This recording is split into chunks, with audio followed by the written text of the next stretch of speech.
Hi, I'm Kate. And I'm Mandy, and this is Love Sober, the podcast for the sober and sober curious. Hi, and welcome back to Love Sober, the podcast for the sober and sober curious. And today it's Mandy and I, and we're going to have a chat about the subject of people pleasing. Our experiences of it, where we feel it came from, how we might be recovering people pleasers to look after our sobriety if we have this kind of tendency. But before we do that, we're going to have our check-in. So hi, Mand, how are you doing? I'm tipped up of the morning. I'm a bit tired.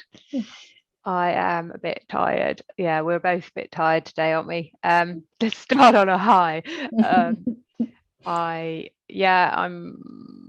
really on a scale of tired and not tired. I'm high on the tired side of things. But I was brave this morning. I've had a blood test to do since I looked at the date of the prescription since September last year. So I had a blood test this morning and I didn't faint, so that is good. But I am glories to France. The nurse came to the house and I lay on the sofa while she did it, because the clinical side of things tends to make it worse, basically. So amazing. Yeah, so at least it's done now, so we'll see what they say about the old tired McTiredness from Tired Shear, which is that's like that kind of eating the frog thing, isn't it? Of like, what that reminded me of was me checking my national insurance contributions and how much I've been putting that off. And I did that today. I went there, I had a look. It's sort of grown up. There's the big girl pants moments. Yeah, I have to say that my husband called the nurse and got her to come. But it's also knowing your limitations. It's just like, okay, this is literally never going to happen unless someone helps me to get the nurse here. So like literally I was like, can you call the nurse? And then it was done like the next day. So well done on being on your adulting. I know it's rare that there's an adulting moment. I try not to. It's not my happy place, is it? We once said that my happy place was free child, and it's like but anyway, and how are you doing? Really tired. Well, and I woke up at 4 this morning and I did a yoga nidra to get back to sleep, and that didn't cut it. And in the end, I did the yoga nidra till 5, and then I was like, right, that's fine. I can get up. It's 5. Used to do that all the time when the kids are small, so I can do that now. And so I know that's a sign of like age transition or whatever, when you think it's like fair enough to wake up at 5. It's like, rather than go fine. to bed at 5. Yeah. But I remember with the kids, it was like, as long as I can make it past 6 o'clock, like it's okay, And now it's like, if I make it past 5, winning at life, I'll get up. So people pleasing. It is something that I identify in being in recovery from. Yeah, certainly. And something that definitely was kind of a key learning, really, I suppose, around my behaviour and sobriety and why I kept drinking. Because I wanted to belong, and I was scared of rejection and feared that. So very deep-seated, long ago kind of narrative in my head that being me wasn't good enough, wasn't right enough, wasn't acceptable enough. And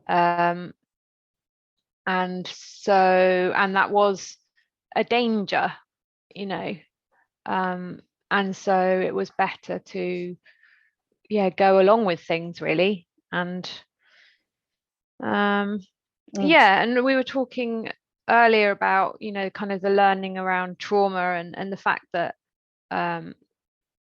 what is his name? Peter Levine. No. Pete Walker, which is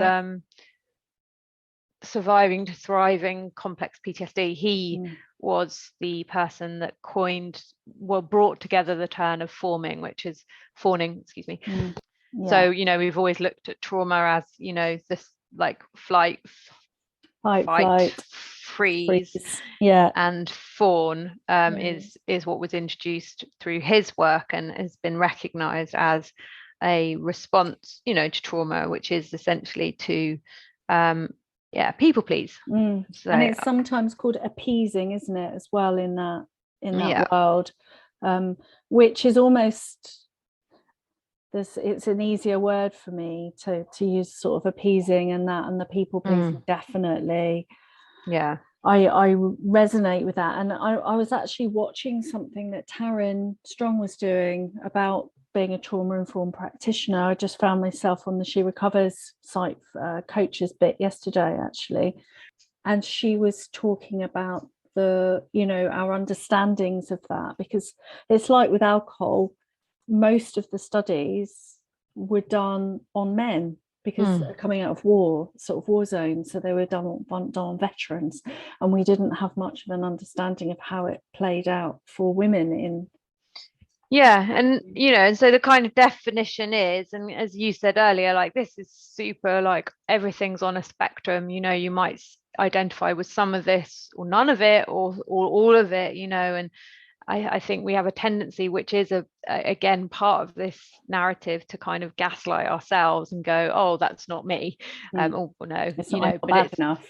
I'm not bad enough. You know, but take it whatever you want it to be. But so he said, fawn types seek safety by merging with the wishes, needs and demands of others. They act as if they unconsciously believe that the price of admission to any relationship is the forfeiture of all their needs, rights, preferences and boundaries. Fawn trauma response reverts to people pleasing to avoid conflict and re-establish a sense of safety. And well, there's many parts of this, but one of the questions out of the article I was reading earlier was, which I really like, is to ask yourself the question, am I coming from a place of self-honor or self-betrayal? Which is a deep, deep question, and really interesting around, more on a surface level, around drinking, in the sense that we tend to really look after drinkers' needs and self-sacrifice our own needs as people that don't want to drink, to the point of, certainly myself, drinking when I didn't want to drink a lot, purely because I wanted to appease drinkers around me. I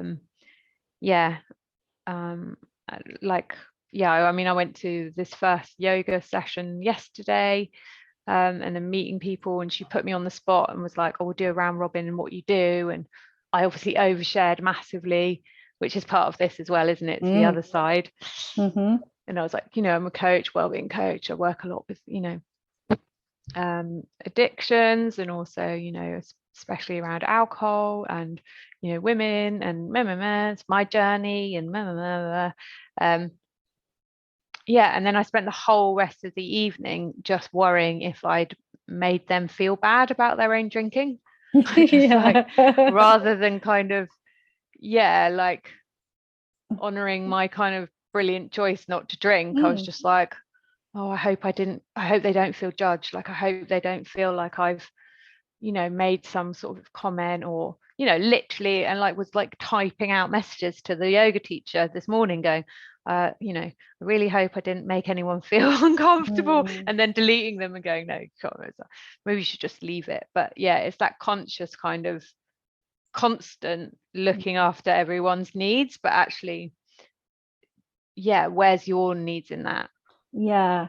You know, and we hear it in the, you know, the community. It's like, oh, I'm going here and everyone will be drinking, you know, what shall I do? Or I'm worried I'll drink because I don't want to, you know, make people uncomfortable. And it's just like, fuck, man, like, what about, like, we can see this in retrospect now, of course, but I did this all the time. But it's just like, what about people respecting your choice not to drink? And what about people looking after your needs to look after your mental health? Like, where's that conversation in all this?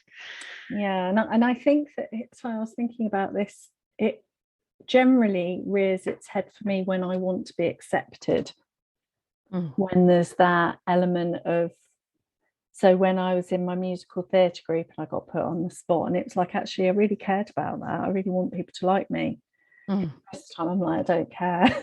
So I pretend that I'm all like, you know, I'm all like, I'm so empowered now. And it's actually, but no, if you get me on in those circumstances when there's a slightly uneven footing, or when I actually, maybe it's unfamiliar, maybe I haven't, the connections aren't close enough yet, maybe I haven't had that conversation before, you know, that's one of those zones for me. Well, you were saying earlier, weren't you, that when we're stressed or anxious, you know, we're likely to go into that adaptive behaviour. Well, that is, isn't it? That's the thing, because we can be working on, I guess, you know, we'll get onto that, the sort of the recovery from being a people pleaser, and that kind of increased self-confidence and us finding our feet and solid ground and all the rest of it. But essentially it is an adaptive response, so we can be triggered into it. You know, it's the same with, like, you know, a drinking trigger. It's like I can have a people pleasing fawning trigger, you know, and then you're in it. So definitely, that kind of response to stress. And then I think the other side of that, we were talking about, weren't we, about that, having that sort of self-compassion, because the next side of that is the shame that comes after you've people pleased as well. You feel bad about it. It's so similar, isn't it? It's like, you know, oh God, I'm just such a people pleaser, and then that's just like, we just so need to cut ourselves some slack, basically. Yeah, and I think there is, like, everything has a use, doesn't it?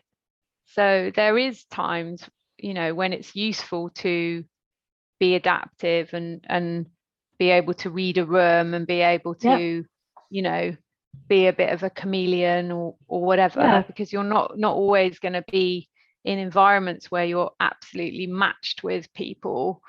And I think that when you realize that you can do that, you know, I think that's what happened for me, because as a kid there was so much noise. It's just like, be quiet, you know, be quieter, Mandy, stop doing so much, stop saying that, like, why, like, constantly, very egotistical, but just like constantly like, why don't people like me enough? Like, what am I doing wrong? Like, how can I, like, better myself to be, you know, better presented to the world and be liked more and to be accepted more? And so constantly kind of trying to change, ironically then get pissed and, you know, shout at everyone or cause arguments and all of the things that I was trying not to do. But you learn that it's you survive with it, right? So there's parts of it that work. It's like, you can put me anywhere in the world and I'll pretty much be able to navigate my way around.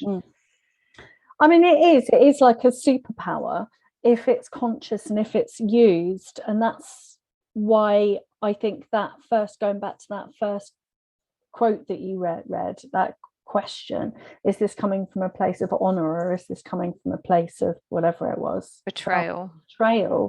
So actually, you know, there is that protective element to it, and I think it is a superpower when wielded from a place of power and choice. I guess it's that unconscious thing, and feeling like we haven't got any choice, like we have to do that in order to fit in as a default and as a habitual sort of thing.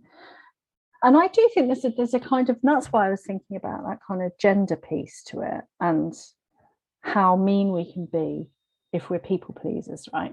Because, like I think it was in the Playing Big in Tara Mohr's book, she was saying about there is this tendency for women, a predisposition to play small, to fit in, to appease. There's a genetic predisposition because historically our lives depended on it.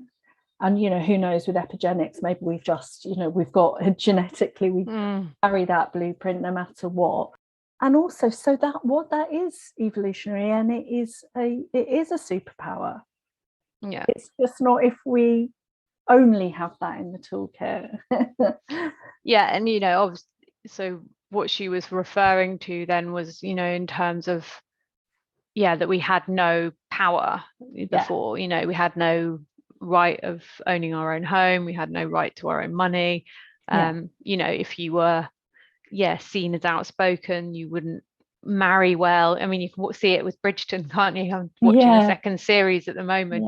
The way that they speak and the way that they have to present is all about survival, right? It's about and what Tara Mohr rightly sort of says now is we're not living in that world. Like, it's not perfect by any means, and it's very dependent on your cultural upbringing and where you're born in the world. But certainly we have a lot more ability to be autonomous and have self-leadership now, that we can step out of those kind of predisposed sort of appeasing, keeping ourselves small roles.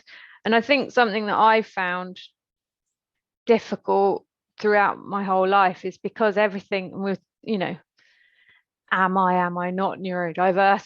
Who will know? We will find out one day. There'll Watch be a big this space. There's just going to be such a big unveiling, isn't there? Us with our certificates of neurodiversity. We actually are. What a surprise.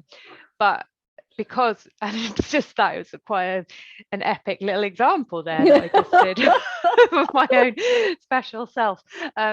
But because I was so extreme in my emotions as a kid, like so sensitive, so kind of feeling happy, sad, angry, like that, I didn't know what to do with any of it. So so then you try to make yourself smaller to fit, don't you, to fit in a thing.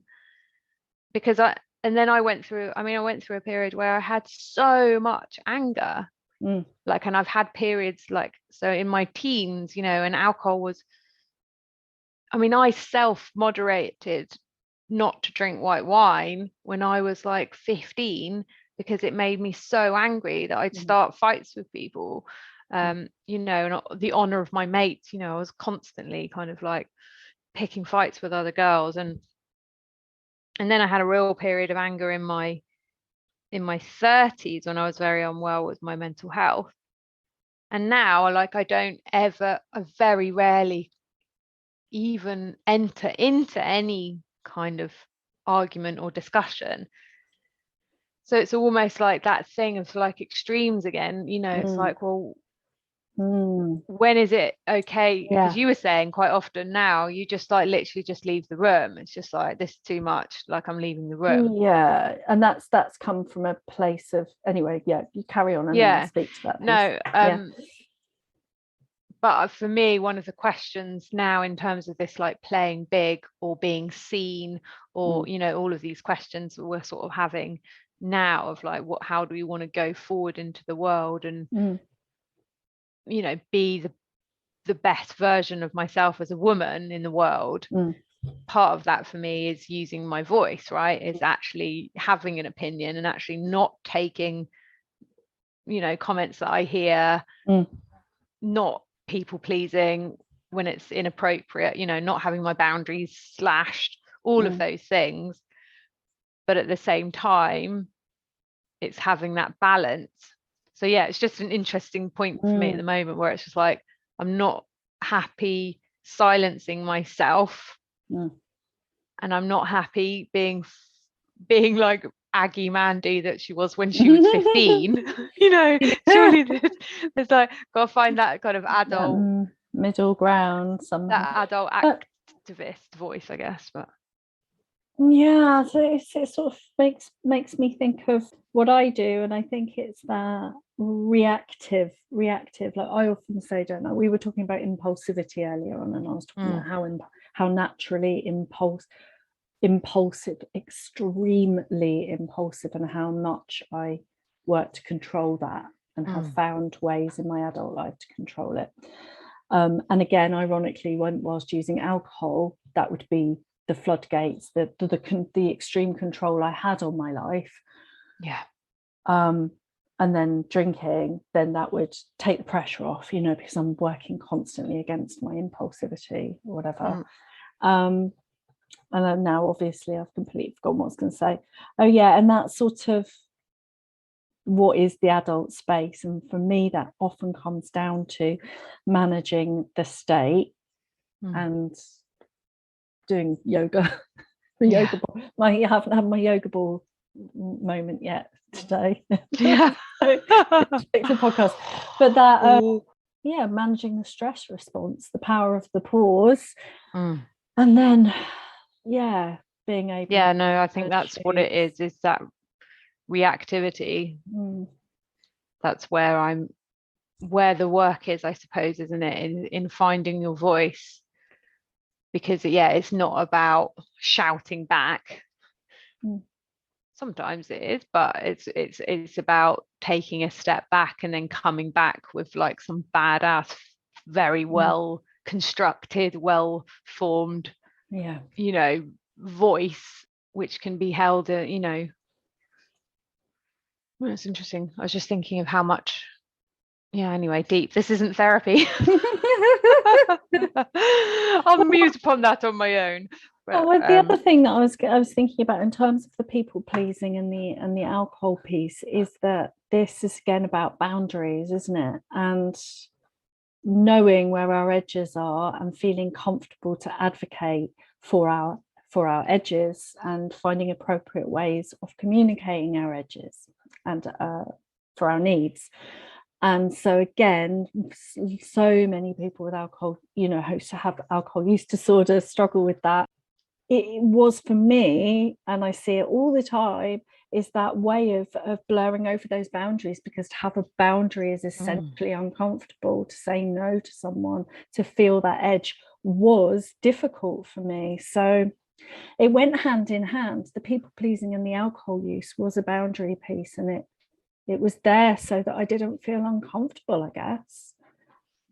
Yeah, well, there's part of that, isn't it? It's like you can't beat them, join them. I certainly did that, in the sense of like, I don't know any other way through this situation other than getting down to their level. Whereas now, I can be like, like, where do I exist in this? And that has been a really evolving conversation, like between my husband and I. When you spend time together as a couple, it's like, it's not about like, it would be about me going, I can't possibly make this relationship work. This is the addictive voice, obviously, but I can't possibly make this relationship work if I'm not drinking, because how are we ever going to like spend that time together? And actually it's like, well, what about it there being adaptive to exactly to my needs as well, so now there is very much a conversation of what's okay for me in that situation. And that's been a real long kind of shift. But it's like, no, it's not okay if we're like going out for dinner or going away for a weekend, just the two of us. It's not okay for personally for my boundaries around my safety and my enjoyment and all of those things, for my partner to be pissed. It's just like, it's not fun, It's just like, okay, have a beer or a glass of wine with dinner, but that's otherwise there's no connection there. So, and a lot of people, they will sacrifice their own needs. And there's the other part of that, for me, was the if I'm unhappy, something's bothering me, I wouldn't say it. And then it would build up and up and then come out when I was pissed. Yeah. So I used to always save up all my resentments for a bottle of wine down, and then have a horrible heated argument and really indulgent, and then loads of shame afterwards, and then probably couldn't remember the salient point that I was making anyway. Yeah. And But I think that comes difficult. Go on. No, I was just going to say, and so, you know, one of the gifts of sobriety, but that was hard to learn, was that, okay, I can't ignore that, and that is a boundary, and that is an uncomfortable feeling, and that is an edge, and oh dear, I'm actually going to have to communicate that, and actually I feel better, because actually we've had a really grounded conversation, we've done it skillfully, and therefore the boundary's been negotiating. So it's almost like it was like becoming alcohol free was, you know, boundary 101 lessons, which fed directly into that people pleasing thing, because then I learned just gently with people, with my partner generally, my husband, that it is okay to set boundaries if you're doing it in a calm and respectful way with each other. Yeah, it can have more play, it can be a bit more fluid. Some things are non-negotiables, right?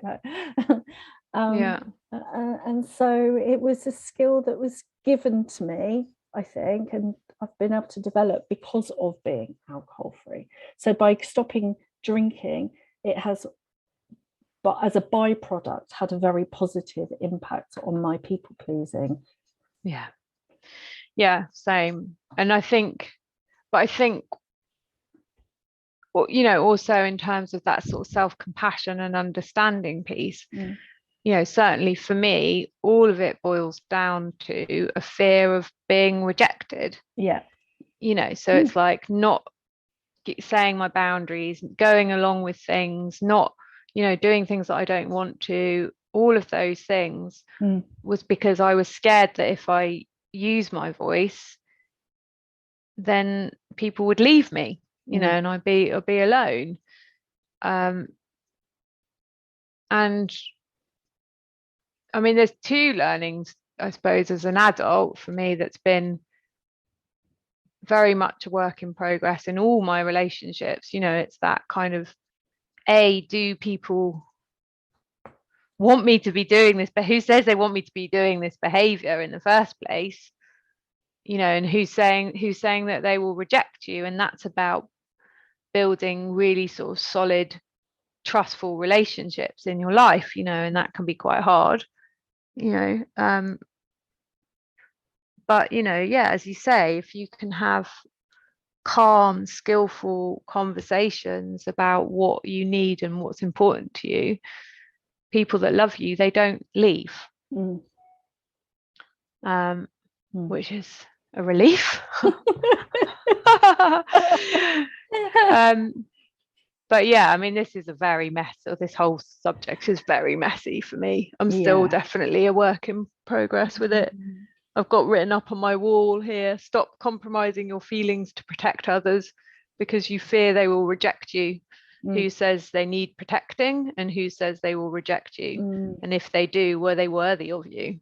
And that's like something I have to look at on a regular basis and go, right, okay, man, don't, you know. So yeah, just to say that we feel you, this one's difficult. Yeah, it really is. I mean, well, again, if it's anything to do with that sort of the boundaries and that relational stuff, it's kind of central to our experience as human beings, isn't it? It's quite foundational, and is quite profound, because it's like, well, you know, it goes into that, who am I, how do I be in the world, and how do I be with other people, and how do I be with other people? It's like, oh my god, well, okay, if we all knew how to do that, then that'd be it, wouldn't it? Be like, right, job done.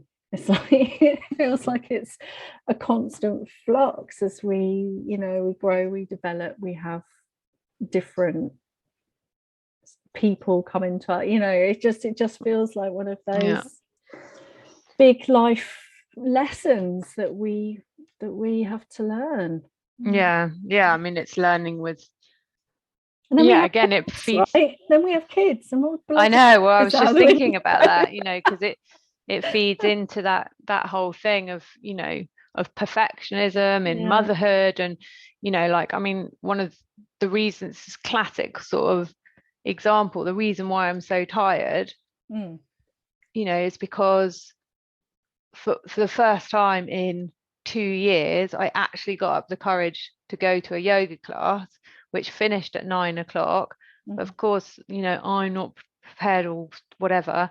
My son's off sick, my daughter's there. So I organised dinner for them. So they had eaten by the time I got back at like 9. But my daughter had been, waiting to watch the Grammy Awards. So I hadn't watched anything on social media, hadn't looked at anything all day because she wanted to watch it together. So you walk in at 9 o'clock and like now you have to find it, through the internet some way, and then watch it, and so we went to bed at like 11:30 on a school night because I didn't want to I couldn't sit with her disappointment. Which sometimes is fine, and sometimes it's not, and certainly now I can weigh it up and go, okay, I'll take that one. But at massively, my whole burnout situation was all the time just because I was meeting everybody else's needs and completely run ragged because of it, because I didn't want to let anyone down on anything. God, this has been like the Mandy therapy show today. Apology, everybody. It was a good episode, but I don't remember Kate saying very much. Well, I was, I was just thinking about, my experiences of growing up and being a teenager, and just how, it was just survival, and I was bottom of the pack, and got very ill myself. So, it is definitely part of the story, and part of the story for, like you say, that's the spectrum of it, really. And I just think it's really useful to know that, you're not alone with it, that there are reasons for it, and there are things that we can do about it. And I think it's a great conversation to have, and to keep having that little bit of awareness around, that and just that it takes practice, and it is uncomfortable, but you cannot control other people's opinions of you, you just can't. So it's like you might say no to something and someone will be totally fine about it, or you might say no and they might never speak to you again. But it's like there's nothing you can control about that. You just got to look after yourself, and honor yourself and what you need. And I'd say like 9 times out of 10 people respect you for it. I do as well. And I also think that the takeaway for me, I think, is that trying not to be reactive, that overall kind of management, that self-management, that kind of calming, taking the breaks during the day, looking after just our nervous system so that we're kind of not triggered into fight flight, because that's when all of those unhelpful things happen. And also, for people that you really care about, just have a think about what you want to say, because we do a lot of assuming, don't we? We assume that people, because they know us, they know and they understand, and maybe they just haven't been thinking about it. And so, to carve out that space to say, look, can we have a chat about such and such? This is what's coming up for me around this, and I'd really, this is how I'd, really like this to go. This is what I need out of it, and having those skillful conversations gives everyone a chance to then assimilate the conversation, the information, get that on board. And like you said, Mandy, if they care about you, then there'll be some play there, there'll be some negotiation, there'll be some respect there with whatever that process looks like, you know. Yeah. And that's where the gold is, that's where the increased intimacy is with people, that's where the true connection is. It's like, you're heard, I'm heard, okay, how should we do this then? There it is. But in that moment, that's the gold. So, you know, there's a lot of beauty to be had really through this kind of recovering from this sort of thing and coming out from behind our scared places, you know. Yeah. And I've just started doing Glennon Doyle's the journal to Untamed, which is all around people pleasing actually. And it's interesting when you're unsure, because it's a big question, but you know, she was talking about how she felt in her marriage and being unhappy, and how it was all about, you know, presenting, you know, what everyone else thought that the marriage should be, and presenting the happy family, and making sure the kids were okay, and making sure she didn't break the unit, you know. I mean, you could transfer that over to a group of friends, or you could transfer that into anything where you feel like you have to stay stuck in order to not break the unit. And she just said, when I thought about what I wanted to teach my daughter, was like, what do I want to teach her? To stay in this marriage, you know, or to leave, to make sure that she finds true happiness. And I think that's the kind of the same, you can presuppose that over anything really, of just like, you know, what if my best mate in this friendship group was struggling with booze, what would I want, you know, would I want her to come to me and say, actually, can we not have any alcohol there tonight, or can we go for a coffee instead?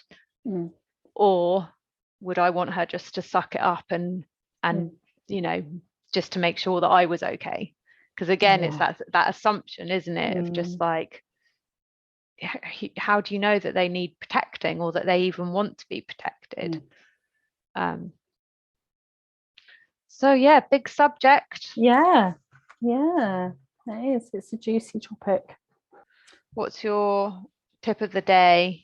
My tip of the day is to go outside, to remember to move, I think.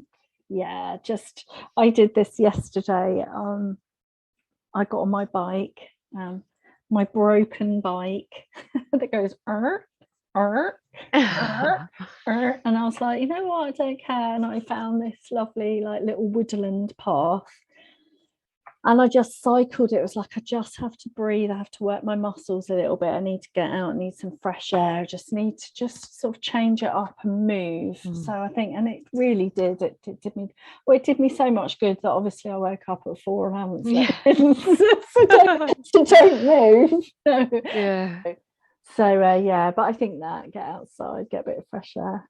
What about you? What's your tip of the day? I don't, just be kind to yourself. Like, we're all just doing the best we can. You know, got to let things go, let the past go, you know. Just because it just doesn't serve anyone to get stuck in repeating.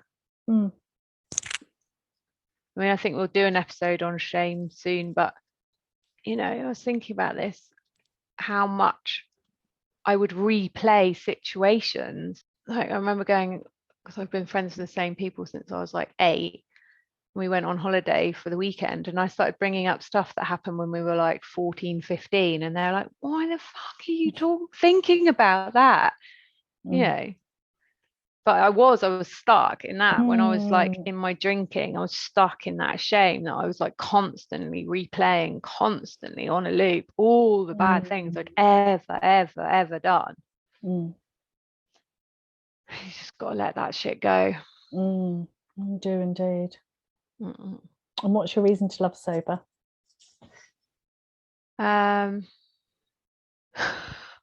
was gonna say, just like basically chatting about myself. What